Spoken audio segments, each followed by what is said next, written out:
Hi, Fritz here from Erdholmene out in the Baltic Sea. Two very small islands, and between them the small harbor.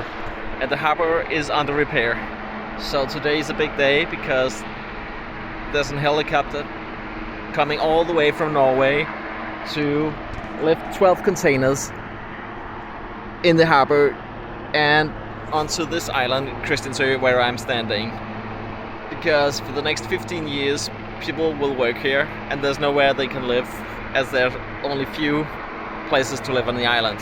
So lifting off 12 containers today is a day to remember, not only today but also for the next 15 years where they're going to be here.